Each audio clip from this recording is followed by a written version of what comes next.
With both the men's and women's teams canceling and postponing games this week, means we have plenty of time to preview a pair of conference showdowns for both sides. The men's team traveling to Penn State, the women's team hosting Maryland.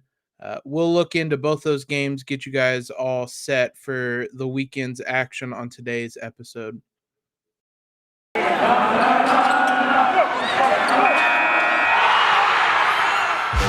You are Locked On Hoosiers, your daily podcast on the Indiana Hoosiers. Part of the Locked On Podcast Network, your team every day. What is up, guys? It is Thursday, December 30th. This is Locked On Hoosiers, your daily source for IU athletics news, analysis, recaps, as I said today, previews. Just in general, try to have a good time here each and every day. I'm your host, as always, Jacob Rude. I want to thank you for making Locked On Hoosiers part of your day and your first listen every day. Just a reminder, we are free and available on all platforms, including YouTube. Just search Locked On Hoosiers. Today's episode is brought to you by NetSuite. NetSuite is the #1 cloud financial system to power your growth. Head to netsuite.com/LockedOnNCAA for special end-of-year financing on the #1 financial system for growing businesses. As always, guys, make sure you are subscribed to Locked On Hoosiers wherever you listen to your favorite podcast. Just takes a minute for you guys, really helps us out a ton. You can also follow us on Twitter at @LO_Hoosiers and on Instagram at Locked On Hoosiers. We're going to do things a little bit different to end the week. Again, another holiday week/weekend coming up. I know we usually save the previews until right before the games, but want to do a little bit of a special podcast for Friday. So we're going to look at both the men's and women's basketball games that are set to take place on Sunday for today's episode. We're going to start with the men's team. They will travel to University Park to take on Penn State on Sunday. Tip-off is set for 4 p.m., and it'll be on BTN, the Big Ten network. Penn State is 5-5 coming into this season. They are 0-1 in their one Big Ten game. They took on Michigan State and lost by 16 points. It's a team that doesn't have any top 100 wins, and they've only played 4 top 100 games, and it's their 4 most recent losses. Their best win is over a Wagner team that is ranked 116th. Just for some reference, that's roughly a little bit better than the Marshall or Nebraska teams that the Hoosiers have beaten. So not a particularly impressive resume for Penn State. They're coming in. They have not played since December 11th. That that Michigan State game was the last time they've played. A really long layoff for them as they have dealt with a COVID outbreak and have had to cancel games. So the Nittany Lions are a team that have struggled this year, but most importantly are a team that just has not played. So you're going to get a really rusty team coming in. Ken Palm, just based on the sheer numbers, predicts this as a 2-point win for the Hoosiers, 65-63 to be exact, with a 59% win probability. What that doesn't factor in is the fact that this will be Penn State's first game in 3 weeks. So that is just sheerly from a numbers standpoint, and the fact it's going to be a road conference game. Any road conference win is a big one.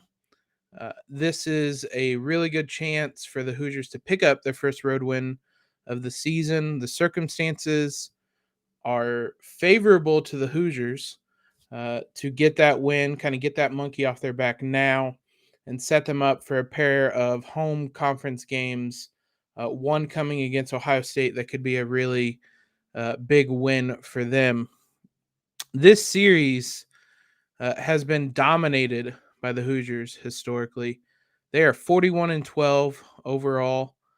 dating back, played a couple times in the 70s, but really it wasn't until they only played once in the 70s, once in the 80s, and then from 92, 93 on is really when the rivalry or the series really picked up as Penn State joined the Big Ten. So there's been some memorable games. Just kind of looking back, there was the triple overtime game in February of 2017. Hoosiers won that one 110 to 102. It was a game where Thomas Bryant scored 31 points with 11 rebounds. Robert Johnson had 27 points and 11 rebounds. Josh Newkirk had 27 points. Devontae Green had 10 points and 10 rebounds. But nobody else scored in double digits. Those four accounted for the vast majority of the points. 95 of the 110 points came from those four. Only about 3 weeks to maybe a month before that was the game the Hoosiers won in University Park on a James Blackman buzzer-beating three. He goes the length of the court, gets up a three-pointer falling out of bounds as time expires. That was a fun win, though that is probably not what that game is remembered for. That was the final game OG Anunoby played for Indiana. That's what I unfortunately remember about that game. There was also a random game in 2012 that I remembered that I looked up, the Matt Roth game, where the number 12 Hoosiers win 88 to 82 in the Jordan Center in University Park. I call it the Matt Roth game, but it was the Matt Roth and Jordy Hall's game. Jordy Hall's had 28 points, 7 of 9 shooting from the three-point line. Matt Roth had 22 points, 5 of 6 shooting from the three-point line. They go 12 of 15 from the three-point line to power the Hoosiers to a win. I remember that game being early, or at least early by college kids standards, because I missed the game. But that win made the Hoosiers 15-1, and don't we all yearn for those days? So it'll be fun to see. I don't know what role player I would predict could have a Matt Roth-esque performance. Maybe a Tamar Bates scoring outburst. I don't know that would be the right comparison considering what Matt Roth's role on that team was. Maybe a Anthony Leal outburst or something. I don't know, but it'd be fun to have a scoring outburst like that from somebody off the bench, because again, this is a situation that the Hoosiers could and really should be taking advantage of on Sunday. Let's dive into what Penn State is as a team and what the Hoosiers can expect from them on both sides of the ball. We mentioned them at the top of the podcast, though. Today's sponsor is NetSuite. So this is it, the putt to win the tournament. If you sink it, the championship is yours. But on your backswing, your hat falls over your eyes. Is this how you're running your business? Poor visibility because you're still relying on spreadsheets and outdated finance software? To see the full picture, you need to upgrade to NetSuite by Oracle. NetSuite is the #1 cloud financial system to power your growth. With visibility and control of your financials, your inventory, your HR, planning, budgeting, and more, NetSuite is everything you need to grow all in one place. With NetSuite, you can automate your processes and close your books in no time while staying well ahead of your competition. 93% of surveyed businesses increase their visibility and control after upgrading to NetSuite. Over 28,000 businesses already use NetSuite. For the new year, NetSuite has a new financing program for those ready to upgrade at netsuite.com/locked. It's very simple. Head to netsuite.com/locked for this special one-of-a-kind financing offer on the #1 financial system for growing businesses. netsuite.com/locked. Thanks again, guys, for making Locked On Hoosiers your first listen every day. Make sure to check out the Ultimate College Football Playoff Preview. These guys have you covered with local experts, betting advice, and draft analysis. The most comprehensive college football playoff preview is live now. This Penn State team is a really interesting team to look at. We'll start on the offensive side of the ball. They're an above average team overall, but there's areas where it's just kind of boom or bust with them. They have a adjusted efficiency of 105.5 on KenPom. The national average across Division One schools is 100.9. That number for Penn State is worse than the Hoosiers, but not by a lot. To give you just some context on how good they are on that end of the court, but they play at one of the absolute slowest tempos in the country. Out of 358 teams, they are 344th in tempo. This team is going to slow the ball down as much as possible. They take as long as they can on these possessions, and it leads to success in some areas. They are one of the best teams in the country at scoring inside the arc. They're shooting 55.1% on two-pointers, which is 33rd nationally. That's exactly the same percentage to a 10th as the Hoosiers. They're marginally better inside the arc. They also shoot well from the free throw line, very much not like the Hoosiers, and they do not get blocked. That one's a little bit of an oddity. A lot of that, I think, depends on who you play and just your general play style. But those three areas are where they're best at. Overall, they just have a really good effective field goal percentage, which largely because of how well they shoot inside the arc. Their average exactly outside the arc, 33.2%, which is exactly the Division I average. Where they struggle, and stop me if you heard this before, they turn the ball over a lot. Not quite as much as Indiana, but they are 225th in turnover percentage. The Hoosiers are 289th. So not a ton of separation. They do not rebound the ball offensively well at all. 217th in the country, and they do not get to the line almost at all. 285th in the country on those three areas.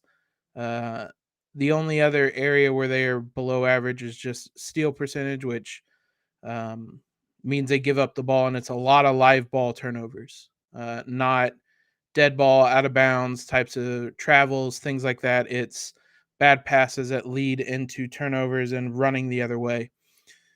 So it's an interesting offense. If you look at it overall, it looks good, but there's areas where they can exploit. Overall, vast majority of their points come from the 3-point line, despite being a really good 2-point shooting team. Over 35% of their points come from the 3-point line, which is far above the national average. So they shoot a lot of threes. They are average at it, but inside the arc, they are pretty strong. Again, all this should come with the caveat that it's going to be really hard to determine how they play with 3 weeks off. Like, there's just going to be a lot of rust on this team. So I wouldn't be surprised if it's a pretty sloppy, ugly game from them. Defensively, it's kind of boom or bust with them, even to a greater degree. They're an above average defense. Certainly not anywhere close to the Hoosiers. Can't really compare them on that end. But they are one of the best teams in the country at not putting teams on the free throw line. Isn't really an issue for the Hoosiers because they don't make them when they get there. And they do not give up offensive rebounds. Despite not rebounding the ball offensively, they do not give up offensive rebounds. 51st in the country and not allowing them, basically. Again, slightly above average in defending 2-pointers, almost exactly average at defending 3-pointers, almost exactly average in terms of opponent free throw percentage, nothing they can control there. The 3 or 4 areas where they struggle the most, they absolutely do not create turnovers at all. They are 348th in the country at turnover percentage on the defensive end. There are only 358 teams in the country. So bottom 10 in that regard, bottom 15 in block percentage. They are not going to block you. And then they are bottom about 30 in steal percentage and just generally forcing turnovers. Most of the points against them come from the 3-point line. They are average when it comes to points coming from inside the arc, and then they just don't give up many points at the free throw line. It's going to be interesting to see how all of this compares to how they're able to perform. But the fact that they do not create turnovers, and as we mentioned in Tuesday's episode, the Hoosiers have gotten much, much better of late in turnovers in general and not giving the ball up. They're averaging 13 over their last 5 games. It's going to be interesting. I don't want to say it's necessarily a test, but in a way it kind of is, to see how much the Hoosiers have improved in not turning the ball over on Sunday, because based on the evidence of 10 games, this should not be a team that you turn the ball over against. That's just not something and they've played good teams. They've played LSU, they're 0-2 in conference, I should say. I'm sorry. They played Ohio State and Michigan State, lost both those games. They played Miami of Florida. So they played some decent teams, but they've also played some really bad teams. And despite all that, they just do not force turnovers. So that'll be an interesting challenge for the Hoosiers. If you're looking at a couple of individuals to note as we kind of wrap up this preview of them, Seth Lundy leads the team in scoring at 14.7 points, leads the team in three-pointers attempted at 6.2 per game, but is shooting 33.9%. The junior forward. Sam Sessoms is at 13.3 points per game. By percentage, he is their best 3-point shooter at 42.9, but he attempts just 2.8 per game. And then Jalen Pickett is at 11.9 points. Again, another high volume, low efficiency shooter. 5 attempts per game from 3, 30%. Their big man is John Harrer, who is at 11.4 points and 10.6 rebounds per game. The only other big shooter they have is Miles Dredd, who has started 7 of their 10 games. Again, 5 attempts per game from 3, only 35% shooting. So they get up a lot of threes, but they just don't make a lot of them. Those 3 account for over 15 3-pointers attempted per game, and they make about a third of them, which in the modern game is not average anymore. So again, all this, I keep saying this, I don't really know what to expect from this team. 3 weeks off. You can look at all the stats you want about how they usually play, but it's really going to be hard to tell what's going to change and who might even be available after 3 weeks off. Clearly, they've had some issues. We will see. It's kind of day to day. We've already seen that this week things can change in a heartbeat, and so it's really hard to kind of predict what this game is going to look like. Those are the numbers we have. Those are the figures we have to go off of. We'll see, but again, I think it's a really good opportunity for the Hoosiers to get a road conference win, and there is no such thing as a bad road conference win. The women's team, it's going to have one of their biggest games of the season, maybe the biggest game of the season, considering the implications it'll have in the conference. They host Maryland on Sunday. We're going to get you caught up on that. But first, let's talk about BetOnline, who has you guys covered this holiday season with more props, odds, and lines than ever before as football continues its march through the college bowl season and the pro football playoffs. BetOnline remains your number one spot for all the sports action this season. Head to the website or use your mobile device to sign up today and receive your 50% welcome bonus on your first deposit. Just use the promo code LOCKEDON to receive that bonus.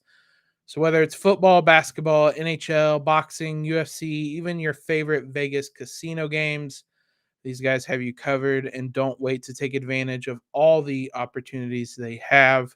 BetOnline's the fastest and easiest way to bet on all your favorite sports. BetOnline, where the game starts. The big one that's been circled on the calendars since probably the end of last season. IU and Maryland, part one. The Hoosiers will host the Terrapins at 3 p.m. on Sunday. There have been no favors done. This means the women's team is going to tip off at about 3.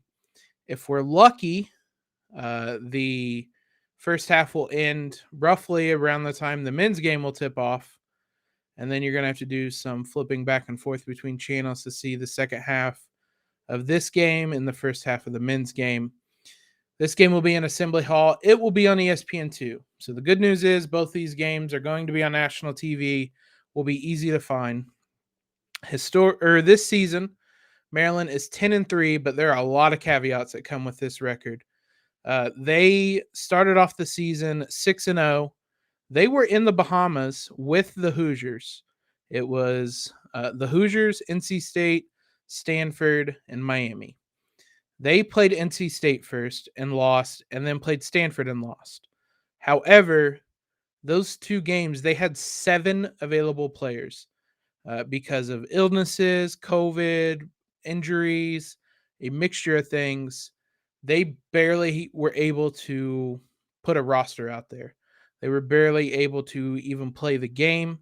So when they lost by 18 to NC State and 18 to Stanford, those are easy games to compare score lines with the Hoosiers, but they were drastically different circumstances. They came back and they beat Miami as the Hoosiers did. They played South Carolina, the number 1 team in the country, a couple weeks ago. Lost to them by 7. But they have not played since December 21st. They have 2 wins in the conference over Rutgers and Purdue. Before that South Carolina game, they then played Coppin State and had their game against Illinois that was scheduled for today postponed. So they were on a bit of a layoff. The interesting thing about this series, I don't even want to call it a rivalry because Maryland has won every game these two teams have played. They've only played 11 times, dating back to 2014-15, but Maryland is 11-0. Last season, though, Maryland won the second game by just 4 points, 84-80. That was a game in which Indiana had a big rally in the fourth quarter, outscored them 33-23, but could not overcome the deficit. In the end, Grace Berger had 26 points, 7 assists, 3 rebounds in that game. Mackenzie Holmes had 18 points and 11 rebounds. That came after the year prior. The last meeting they had was up in Indianapolis when Maryland thumped the Hoosiers in the Big Ten tournament in the first round. So this has not been a game where the Hoosiers have seen much success historically, but this is a very different team than the one the Hoosiers have had historically. If you're looking at a couple of individuals on Maryland's side to pay attention to, it's going to start with Angel Reese, who's averaging 18.1 points and 10.5 rebounds per game. Going to be a fascinating game to watch between her and Mackenzie Holmes. Ashley Owusu is averaging 16.5 points and 4.1 rebounds. Katie Benzin is their third leading scorer, one of the players that was unavailable in the Bahamas. She's averaging 13.7 points and shooting 47.8% from the three-point line. So absolutely somebody you need to watch out for, and it makes sense why they struggled so much without her among a host of others they did not have for that game. Coming into the contest, there's, again, a big variance in the coaches and AP poll. Coaches poll has a Hoosier 6th and Maryland 8th. The AP poll has the two teams switched. Maryland is 6th and the Hoosiers are 8th. This will sort some things out in that regard. Regardless, it's a top 10 matchup between a number 6 and number 8 ranked team, whatever poll you want to use. But this will sort some things out in the Big Ten standings. Michigan is right there. It's going to be a 3-horse race, but this is a home game, and the Hoosiers need to protect home court. So a really, really, really big game in that regard. Both teams have had a game postponed since they last played, so both teams on a bit of an extended rest. But I'm excited for this one. This is going to be a really, really big game, a really exciting one, and a chance for the Hoosiers to get one of their biggest wins in the program's history, particularly in the regular season. So be on the lookout for both those games on Sunday. I'm either going to be flipping back and forth. I might just put on multiple streams, watch both games at the same time, or at least attempt to. But want to thank you guys again for making Locked On Hoosiers your first listen every day. We'll be back tomorrow with a New Year's resolution podcast, similar to the fun one we did for what the Hoosiers should be asking Santa for last week. We're going to do a New Year's resolution podcast this week. Now, for your second listen today, head on over to Locked On Bets, your daily one-stop shop for all your gambling needs, hosted by your boy Q with expert analysis and insight from Lee Sterling. Appreciate all the love you guys have given us. Follow us on Twitter, subscribe to the podcast, leave a rating and review. Again, all that stuff, I can't tell you how much it helps us out. Just takes you guys one moment. Most importantly, though, have a good Thursday. Have a happy New Year. If you guys don't hear me again. And most importantly,